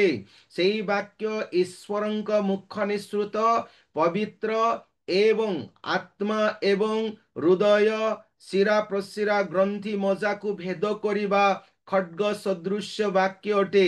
ବାକ୍ୟଧାରୀ ଲୋକମାନଙ୍କୁ, ଶାନ୍ତି ସ୍ଥାପନକାରୀ ଲୋକମାନଙ୍କ ପ୍ରତି କ୍ରୋଧ କରିବା, ଏହା ଦୁର୍ବଳକାରୀ ସ୍ୱଭାବ ଅଟେ। ଦୁର୍ବଳର ସ୍ୱଭାବ ଅଟେ। ଆମ୍ଭେମାନେ କେବେ ବି ଗୋଟିଏ ପାଳକକୁ ପାଳିକାକୁ ପ୍ରଭୁଙ୍କର ଦାସ ଦାସୀଙ୍କ ବିରୁଦ୍ଧରେ କ୍ରୋଧ କୋପ ପ୍ରକାଶ କରିପାରିବା ନାହିଁ। ଆମମାନେ କେବେ ବି ଜଣେ ପ୍ରଭୁଙ୍କର ବାକ୍ୟଧାରୀକୁ ଆମେ ଅପମାନିତ କରିପାରିବା ନାହିଁ। ତାହାଙ୍କର ସାକ୍ଷ୍ୟ ନଷ୍ଟ କରିପାରିବା ନାହିଁ। ତାହାଙ୍କୁ ତାଙ୍କ ସେବା କାର୍ଯ୍ୟରେ ଶାନ୍ତି କାର୍ଯ୍ୟରେ ଆମେ ଆତଙ୍କ ପ୍ରତିବନ୍ଧ ହୋଇ ଠିଆ ହୋଇପାରିବା ନାହିଁ। କାରଣ କ୍ରୋଧ କ'ଣ କରେ? ସବୁବେଳେ ଗଣ୍ଡଗୋଳ ଅଶାନ୍ତି ବିଭାଜନର ଶିକାର ହେବାକୁ ଦିଏ। ଏହି କ୍ରୋଧ ସକାଶେ ପରମେଶ୍ୱରଙ୍କର ନିକଟବର୍ତ୍ତୀ ହେବା ବି ଅସମ୍ଭବ ଅଟେ। କ୍ରୋଧ ମନୁଷ୍ୟକୁ ଦୁର୍ବଳ କରେ, ମନୁଷ୍ୟକୁ ଦୁର୍ବଳ କରେ, ଶାନ୍ତିରେ ରହିବାକୁ ଦିଏ ନାହିଁ, ଅନ୍ୟ ସହିତ ଶାନ୍ତିରେ ବାସ କରିବାକୁ ଦିଏ ନାହିଁ। ମାତ୍ର କ୍ରୋଧ କ'ଣ କରେ? ପ୍ରତିଶୋଧ ନେବା ପାଇଁ ଇଚ୍ଛା କରେ। ଏହି ଦୁର୍ବଳକାରୀ ସ୍ୱଭାବ ଆମମାନଙ୍କ ଠାରେ ନ ରହିବା ପରମେଶ୍ୱରଙ୍କ ଗୌରବ। କାରଣ ପ୍ରଭୁ କହନ୍ତି, କ୍ରୋଧ କର, no problem, be angry, there is no problem, but remember that thou shall not commit sin। ଅର୍ଥାତ୍ ପ୍ରଭୁ କହନ୍ତି, କ୍ରୋଧ କର କିନ୍ତୁ କ'ଣ ନ କର? ପାପ ନ କର। କ୍ରୋଧକୁ ଦମନ କରି କ୍ରୋଧକୁ ପାଳନ କର ବୋଲି ପ୍ରଭୁଙ୍କ ବାକ୍ୟରେ ଲେଖା ଅଛି। ଆମେ ଦେଖୁ ଜୟାବ ଏତେ କ୍ରୋଧ କଲେ ଯେ, ଏତେ ରାଗିଗଲେ ଯେ ଏବନେରକୁ ଦେଖିବା କ୍ଷଣି ତା ହସ୍ତରୁ ଖଡ୍ଗ ବାହାର ହୋଇ ତାଙ୍କୁ ଘାତ ପ୍ରତିଘାତ କରୁଛନ୍ତି। ଆମେମାନେ ଦେଖୁ ଆଜିକାଲି ପ୍ରଭୁଙ୍କର ଦାସମାନେ ଷ୍ଟେଜରେ ତ ଚଢ଼ନ୍ତି, ବାକ୍ୟ ଘୋଷଣା କରିବା ପାଇଁ ବିଭିନ୍ନ ସ୍ଥାନରେ ଠିଆ ହୁଅନ୍ତି, ଆପଣା ମଣ୍ଡଳୀରେ ବି ଠିଆ ହୁଅନ୍ତି। କିନ୍ତୁ ବାକ୍ୟ କହୁ କହୁ ଅନେକ ପ୍ରଭୁଙ୍କର ଦାସମାନଙ୍କ ବିରୁଦ୍ଧରେ ବି ବାକ୍ୟ କହିଦେଇ ଈଶ୍ୱରଙ୍କ ସମ୍ମୁଖରେ ହିଁ ପ୍ରଭୁଙ୍କ ଦାସମାନଙ୍କର ସାକ୍ଷ୍ୟ ନଷ୍ଟ କରିଦେଇଥାନ୍ତି, ସାକ୍ଷ୍ୟ ନଷ୍ଟ କରିଦେଇଛନ୍ତି। ପ୍ରଭୁ କାହାକୁ କେଉଁ ପ୍ରକାର ବରଦାନ ଦେଇଛନ୍ତି? ପ୍ରଭୁ କାହାକୁ ତ ସୁସ୍ଥତାର ବରଦାନ ଦେଇଛନ୍ତି, କାହାକୁ ତ ଭାବବାଣୀର ବରଦାନ ଦେଇଛନ୍ତି, କାହାକୁ ତ ଜ୍ଞାନର ବାକ୍ୟ ଘୋଷଣା କରିବାର ଜ୍ଞାନ ଦେଇଛନ୍ତି, କାହା କାହାକୁ ତ ପ୍ରଭୁ ଏମିତି ଦର୍ଶନର ଚକ୍ଷୁ ମଧ୍ୟ ଦେଇଛନ୍ତି। କିନ୍ତୁ ଜଣେ କହିବ ସେ ବାଳକ ସୁସ୍ଥ କରି ଦେଉଛି ବୋଲି କହୁଛନ୍ତି, ସେ କ'ଣ ଜାଣିଛି ବୋଲି କହୁଛନ୍ତି। ଏମିତି ଅନେକ କ'ଣ କରନ୍ତି, କେତେକ ସେମାନେ ଜୟାବ ସଦୃଶ୍ୟ ପ୍ରଭୁଙ୍କର ଦାସମାନଙ୍କୁ ବେଦୀ ସମ୍ମୁଖରେ ବିଶ୍ୱାସୀମାନଙ୍କ ନିକଟରେ ହତ୍ୟା କଲା ପରି ବାକ୍ୟ କହି ସାକ୍ଷ୍ୟ ନଷ୍ଟ କରିଦିଅନ୍ତି। ପ୍ରଭୁଙ୍କର ଦାସୀମାନଙ୍କୁ ମୋର ଅନୁରୋଧ, ଆମେ କେବେ ବି କାହାକୁ କ୍ରୋଧ କରିବା ନାହିଁ। ଆମେ କେବେ ବି କାହାକୁ ରାଗିବା ନାହିଁ। ରାଗ କରି ପ୍ରତିଫଳ କ'ଣ ମିଳିବ? କ୍ରୋଧ କଲେ ରିଜଲ୍ଟ କ'ଣ ଆସିବ? ଆମ ନିଜର କ୍ଷତି ହେବ। ଜୟାବଙ୍କୁ ଦାଉଦ ଛାଡ଼ିଲେ ନାହିଁ। ଦାଉଦ ସଲୋମନକୁ କହିଲେ, ତୁମ୍ଭେ ତ ଜାଣିଅଛ ଜୟାବଙ୍କ ବିଷୟରେ, ତାହାଙ୍କୁ କ'ଣ କର ନାହିଁ, ବୃଦ୍ଧା କାଳରେ ସମାଧିକୁ ଯିବା ପାଇଁ ଦିଅ ନାହିଁ। କ୍ରୋଧ ବ୍ୟକ୍ତି ପାଇଁ ମୃତ୍ୟୁ ସୁନିଶ୍ଚିତ। କ୍ରୋଧ ବ୍ୟକ୍ତି ପାଇଁ ଆଉ କ'ଣ ସହଭାଗିତାରୁ ଆଉ କ'ଣ ବାଦ ହେବା ସୁନିଶ୍ଚିତ।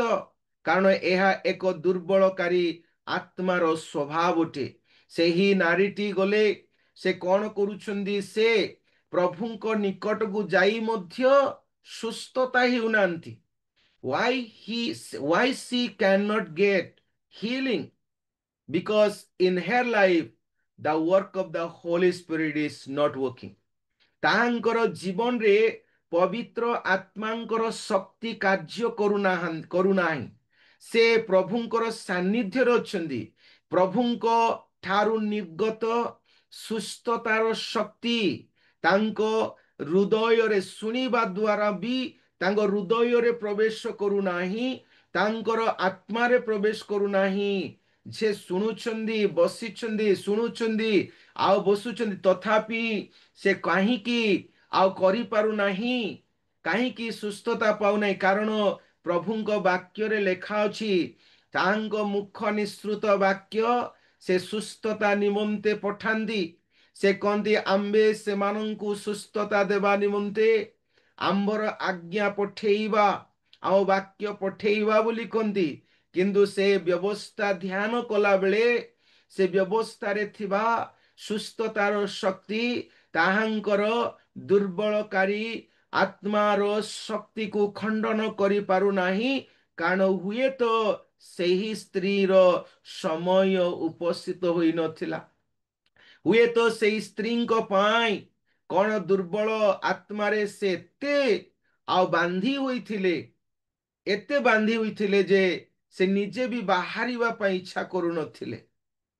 ହଁ, ସେ ବାକ୍ୟ ତ ଶୁଣିଦେଲେ, ଆଉ ସେ ବାକ୍ୟ ମତେ ଏକା କହିଲେ ଯେ କହି ତ ଦେଲେ, ଆଉ କାହିଁକି ପରିବର୍ତ୍ତିତ ହେବି। ସେ ବାକ୍ୟ ମୋର ଲାଗି ଏକା ଥିଲା। ଆଉ ସେ ବାକ୍ୟ ଆଜି ପାଳକୁ ଯାହା ପ୍ରଚାର କଲେ ଆମ ପରିବାର ପାଇଁ ଏକା ଥିଲା, ମୋର ଜୀବନ ପାଇଁ ଏକା ଥିଲା।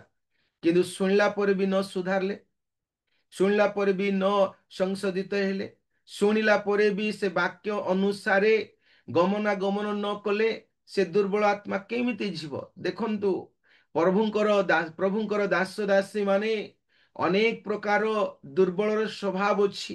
ମନୁଷ୍ୟ ମାନଙ୍କ ଭିତରେ, ଖ୍ରୀଷ୍ଟ ବିଶ୍ୱାସୀ ମାନଙ୍କ ଭିତରେ ଏମିତି ଏକ ଗୋଟିଏ ସ୍ୱଭାବ ଆଉ ଅଛି, ଯାହାକୁ ଆମେ ଆତ୍ମବଢିମା ବୋଲି କହିଥାଉ। ଆତ୍ମବଢିମା କହିଲେ ମୋର ପରେ କିଏ ପ୍ରାର୍ଥନା କରିପାରୁଛି, ମୋର ପରି କିଏ ଗୀତ ଗାଇ ପାରୁଛି। ମତେ ପ୍ରଭୁ ଏମିତି ସ୍ୱର ଗୋଟେ ଦେଇଛନ୍ତି ଯେ ମୁଁ ଆକା ବେଶୀ ପ୍ରାର୍ଥନା ପ୍ରିୟ ବୋଲିବାଟ, ମୁଁ ଆକା ମୋର କାର୍ଯ୍ୟ ହିଁ ପ୍ରଭୁଙ୍କ ପାଇଁ, ମୁଁ ହିଁ ସବୁବେଳେ ଅବିରତ କାର୍ଯ୍ୟ କରୁଛି ବୋଲି କହୁଛୁ। ଦେଖନ୍ତୁ, ଯେତେବେଳେ ଆମେ ମାନେ ଦେଖୁ ଲୁକ ଲିଖିତ ସୁସମାଚାର 18 ଅଧ୍ୟାୟ 10 ପଦରୁ 14 ପଦ ପର୍ଯ୍ୟନ୍ତ ପଢିବା ସମୟରେ ସେଠାରେ ଆମେ ମାନେ ଦୁଇ ଜଣ ବ୍ୟକ୍ତିଙ୍କ ବିଷୟରେ ଅଧ୍ୟୟନ କରିଥାଉ। ଜଣେ ବ୍ୟକ୍ତି ଅଟନ୍ତି ସେ ଆଉ ଫାରୁସି ଅଟନ୍ତି, ଆଉ ଜଣେ କରଗ୍ରାହୀ ଅଟନ୍ତି। ଫାରୁସି କହିଲେ ଯିଏକି ବ୍ୟବସ୍ଥା ନିମନ୍ତେ ଆପଣାକୁ ପୃଥକୀକୃତ କରିଥାନ୍ତି। ଫାରୁସିର ଅର୍ଥ ତାହା ଏକ କପଟିର ଅର୍ଥ ନୁହେଁ। ସେମାନଙ୍କ ଜୀବନ ଅନୁସାରେ ପ୍ରଭୁ ସେମାନଙ୍କୁ କପଟି କହିଲେ, ସେମାନଙ୍କୁ ଆଉ କଣ ଶୁକ୍ଳ ସମାଧି କହିଲେ, ଆଉ ସେମାନଙ୍କୁ ସମାଧିର ଉନ୍ମୁକ୍ତ ମୁଖ ବୋଲି କହିଲେ।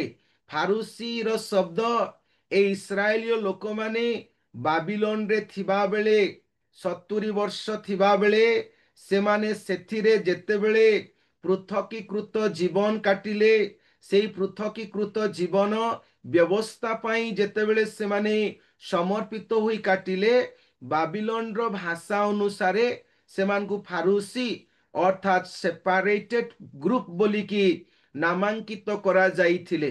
ଆଉ ସେଇ ନାମ ସେମାନେ ଫେରିଲା ପରେ ବି ବ୍ୟବସ୍ଥା ଧ୍ୟାନକାରୀ, ବ୍ୟବସ୍ଥା ଶିଖିବା ଲୋକ, ବ୍ୟବସ୍ଥା ଶିକ୍ଷା ଦେଉଥିବା ଲୋକମାନଙ୍କୁ ଫାରୁସି ବୋଲି କୁହାଗଲା। ତଥାପି ଏଇ ଫାରୁସି ଯୋଉ ନାମଟି ନେଇଅଛି, ସେ ନାମ ଅନୁସାରେ ତା ଜୀବନ ନାହିଁ। ସେ ନାମ ଅନୁସାରେ ତାହାର ଚାଲିଚଳନ, ସ୍ୱଭାବ, ଗୁଣ ପ୍ରକାଶିତ ହେଉନାହିଁ। ସେ ଫାରୁସି ଆଉ ସେ କରଗ୍ରାହୀ ଏଥିପାଇଁ କୁହାଗଲା ଯେ ସେ ରୋମିଓ ସାମ୍ରାଜ୍ୟ ନିମନ୍ତେ କର ଆଦାୟ କରୁଥିଲେ। ସେ ଗୋଟେ ଟ୍ୟାକ୍ସ କଲେକ୍ଟର, ସେ ଗୋଟେ ଭଲ ପଦବୀରେ ଥିଲେ, ସେ ଗୋଟେ ଚାକିରି ପଦବୀରେ ଥିଲେ। ଏ ଚାକିରି ପଦବୀରେ ଥିଲା ଜଣେ, ଆଉ ଜଣେ ପ୍ରଭୁଙ୍କର ବ୍ୟବସ୍ଥା ଶିକ୍ଷା ଦେବାରେ ଥିଲା।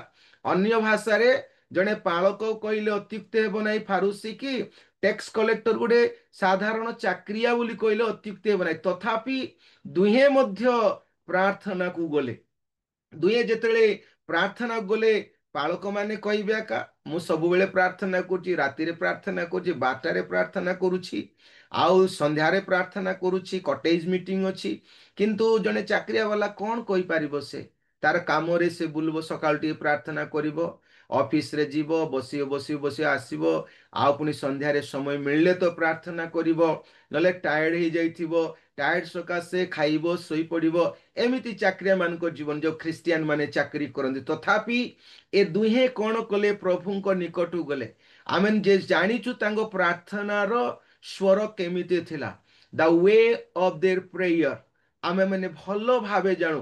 ଏ ଫାରୁସି ଯାଇ ଆତ୍ମ ବଢିମାରେ ପ୍ରାର୍ଥନା କରୁଛି, ଆତ୍ମ ବଢିମାରେ ଯେ ମୁଁ ସବୁ କିଛି କରିପାରୁଛି, ମୁଁ ଦଶମାଂଶ ଦେଇପାରୁଛି, ଉପବାସ ରହିପାରୁଛି, ପ୍ରାର୍ଥନା କରି ଜାଣିଛି। ଇଭେନ୍ ଏଇ ଟ୍ୟାକ୍ସ କଲେକ୍ଟର କରଗ୍ରାହୀ ପରି ମଧ୍ୟ ନୁହେଁ ବୋଲି ସେ ପ୍ରଭୁଙ୍କ ସମ୍ମୁଖରେ କହି ଦଉଛନ୍ତି। ଅହଙ୍କାର ଦ୍ୱାରା, ଆତ୍ମା ବଢିମା ଦ୍ୱାରା ଅନ୍ୟର ବିଚାର ନ କରିବା ପ୍ରଭୁଙ୍କ ଦୃଷ୍ଟିରେ ଭଲ। ନିଜର ଦୁର୍ବଳତାକୁ ଅଙ୍ଗୀକାର କରିବା, ଏହା ଈଶ୍ୱରଙ୍କ ଠାରୁ ଅନୁଗ୍ରହ ପାଇବାର ସମୟ। ସେ ଫାରୁସି ଏମିତି ଆତ୍ମ ବଢିମା କଲେ ଯେ ସେ ଆତ୍ମ ବଢିମା ସକାଶୁ ପ୍ରଭୁ ତାଙ୍କ ହୃଦୟକୁ ଚିହ୍ନିଲେ, ଜାଣିଲେ। ଏବଂ ଯେତେବେଳେ କରଗ୍ରାହୀ ସେ ଠିଆ ହୋଇ କହୁଛନ୍ତି, ପ୍ରଭୁ ମୁଁ ତୁମ୍ଭ ସ୍ୱର୍ଗ ଆଡେ ଉର୍ଦ୍ଧ୍ୱ ଦୃଷ୍ଟି କରିବା ପାଇଁ ମୁଁ ଯୋଗ୍ୟ ନୁହେଁ, ମତେ ତୁମେ କ୍ଷମା କର, କାରଣ ମୁଁ ପାପୀ ଅଟେ। ବସ୍ ତାର ପ୍ରାର୍ଥନା ସରିଗଲା, ତାର ପ୍ରାର୍ଥନା ସରିଗଲା। ତା ପ୍ରାର୍ଥନା କେମିତି? one sentence or two sentence, within two sentence he ended up his prayer। ଯେତେବେଳେ ଯୀଶୁ ଖ୍ରୀଷ୍ଟ ଶିଷ୍ୟମାନଙ୍କୁ କହୁଛନ୍ତି, କିଏ ଏ ଦୁହେଁଙ୍କ ଭିତରେ ପ୍ରଭୁଙ୍କ ଦୃଷ୍ଟିରେ ଗ୍ରହଣୀୟ ହେଲେ, କିଏ ଦୃଷ୍ଟିରେ ପ୍ରଭୁଙ୍କ ଦ୍ୱାରା ଆଉ କଣ ହେଲେ ଧାର୍ମିକ ଗଣିତ ହେଲେ? ମନୁଷ୍ୟ କଣ ଜାଣିବ? ମାନବର ଜ୍ଞାନ ତ ସୀମିତ। ଆମେ ବର୍ତ୍ତମାନ ବସିଛୁ ଜୁମ୍ରେ ପ୍ରାର୍ଥନାରେ, ଆଉ ଅଳ୍ପ 1 ଘଣ୍ଟା ପରେ କଣ ହେବ ଆମେ ତ ଜାଣିପାରିବା ନାହିଁ। ଆଉ ସ୍ୱର୍ଗୀୟ ବିଷୟରେ କଣ ଜାଣିବା? ପ୍ରଭୁଙ୍କ ହୃଦୟ ବିଷୟରେ କଣ ଜାଣିପାରିବା? ଆମେ ତ ସୀମିତ ଜ୍ଞାନୀ, ସୀମିତ ବୁଦ୍ଧି, ସୀମିତ ଆଉ ମନୁଷ୍ୟ ଅଟୁ। ତଥାପି ଯୀଶୁ କହିଲେ ସେ ଫାରୁସି ନୁହେଁ, କରଗ୍ରାହୀ ବୋଲି କହିଲେ। ଦେଖନ୍ତୁ, ସେ ଫାରୁସି ବ୍ୟବସ୍ଥା ଧ୍ୟାନକାରୀ, ବ୍ୟବସ୍ଥା ଦ୍ୱାରା ସେ କଣ ହେଇ ନଥିଲେ? ଆପଣାକୁ ନମ୍ରତା ଶିକ୍ଷା ଗ୍ରହଣ କରିନଥିଲେ। ସେ ଆତ୍ମ ବଢିମାରୁ ମୁକ୍ତ ହୋଇନଥିଲେ। ସେହି ଆତ୍ମ ବଢିମା ତାଙ୍କୁ ଏମିତି ଦୁର୍ବଳ କଲା ଯେ ସେ ଅନ୍ୟର ବିଚାର କରିବାକୁ ଇଚ୍ଛା କରି ପ୍ରଭୁଙ୍କ ସାନ୍ନିଧ୍ୟରେ ସେ ବିଚାର କଲେ। ପ୍ରଭୁଙ୍କ ବାକ୍ୟରେ ଲେଖାଯାଏ, ଜଜ୍ ନଟ୍, ଅନ୍ୟର ବିଚାର କର ନାହିଁ। ଅହଙ୍କାର ବା ଆତ୍ମ ବଢିମା ଏକ ଦୁର୍ବଳ ସ୍ୱଭାବ ଅଟେ।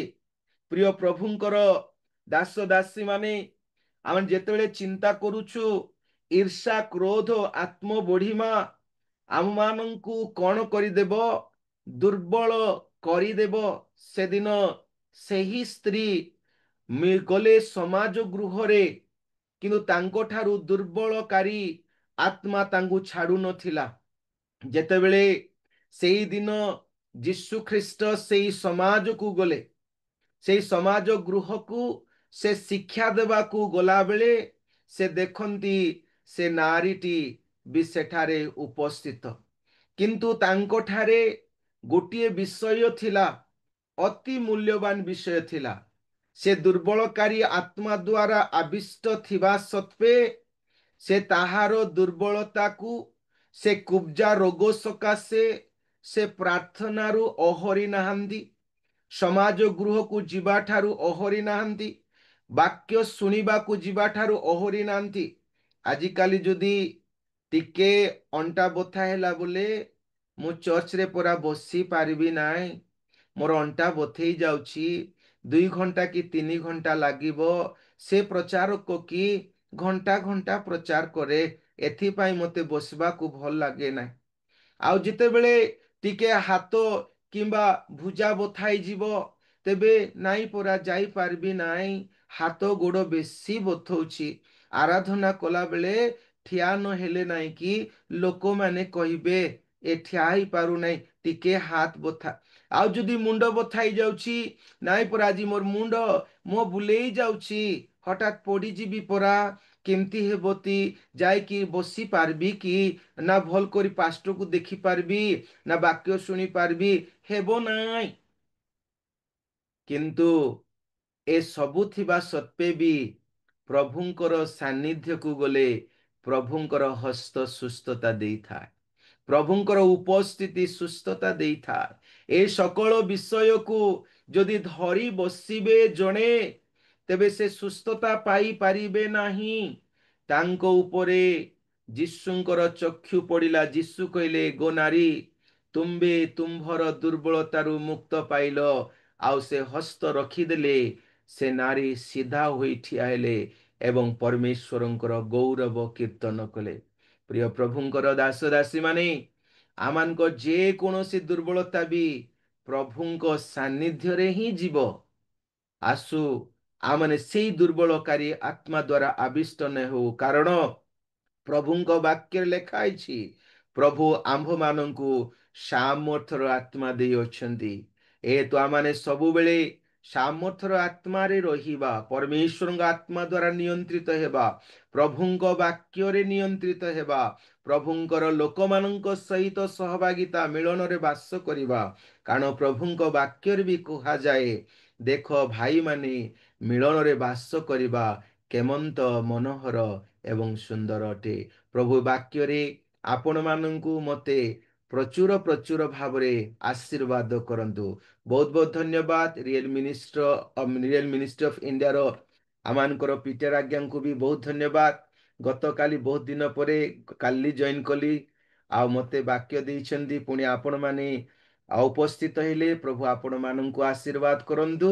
ଆଉ ଧନ୍ୟବାଦ। ଆମ ପାଇଁ ପ୍ରାର୍ଥନା କରିବେ, ମୋ ପରିବାର ପାଇଁ ପ୍ରାର୍ଥନା କରିବେ, ସେବା ପାଇଁ ପ୍ରାର୍ଥନା କରିବେ। ଧନ୍ୟବାଦ। ଧନ୍ୟବାଦ ଆଜ୍ଞା। ପ୍ରେଜ୍ ଦ ଲର୍ଡ, ପ୍ରେଜ୍ ଦ ଲର୍ଡ ଆଜ୍ଞା। ବହୁତ ବହୁତ ଧନ୍ୟବାଦ। ନିଶ୍ଚୟ କରି ସୁନ୍ଦର ବାକ୍ୟ ଥିଲା। ସରଳ ଭାବରେ, ସୁନ୍ଦର ଭାବରେ ଆଉ ବାକ୍ୟ କହିଗଲେ। ମନୁଷ୍ୟ ମାତ୍ରକେ ପାପ, ମନୁଷ୍ୟ ମାତ୍ରକେ ଦୁର୍ବଳ। ବେଳେ ବେଳେ ଆମେ ମନୁଷ୍ୟ ଦୁର୍ବଳ ହେତୁ ପ୍ରଭୁଙ୍କ ଠାରୁ ଦୂରେଇ ଯାଇଥାଉ। ନିଜ ନିଜ ପ୍ରଲୋଭନରେ ପଡି ଆମେ ପାପ କରି ବସିଥାଉ। କିନ୍ତୁ ଦୁର୍ବଳତାରେ ମଧ୍ୟ ପ୍ରଭୁଙ୍କ ଛାମୁକୁ ଗଲେ ପ୍ରଭୁ କଣ କରିବେ? ଆମମାନଙ୍କୁ ସୁସ୍ଥତା ଦେବେ। ସେ ଆମମାନଙ୍କ ପ୍ରତି ଅନୁଗ୍ରହ ରଖିବେ। ସେ ଆମମାନଙ୍କ ପାଇଁ ସବୁ କରିଗଲେ। ସେ ଆମମାନଙ୍କ ପାଇଁ କ୍ରୁଶରେ ହତ ହେଲେ, ବହୁମୂଲ୍ୟ ରକ୍ତ ଦେଇ ସେ ଆମମାନଙ୍କୁ କିଣିଲେ। କିନ୍ତୁ ମନୁଷ୍ୟ ଆମେ କଣ କରୁଛୁ? ବେଳେ ବେଳେ ବସି ଥାଇକି ମଧ୍ୟ ଆମେ କଣ କରୁଛୁ? ପ୍ରଭୁଙ୍କର ଗୌରବ କରିବା ପାଇଁ ଆମେ ଆଗେଇ ପାରୁନୁ। ଆମେ ଭାବୁଛୁ ମୁଁ ଏତେ ଦୁର୍ବଳ, ମୋର ମୁଖ ଫିଟୁ ନାହିଁ।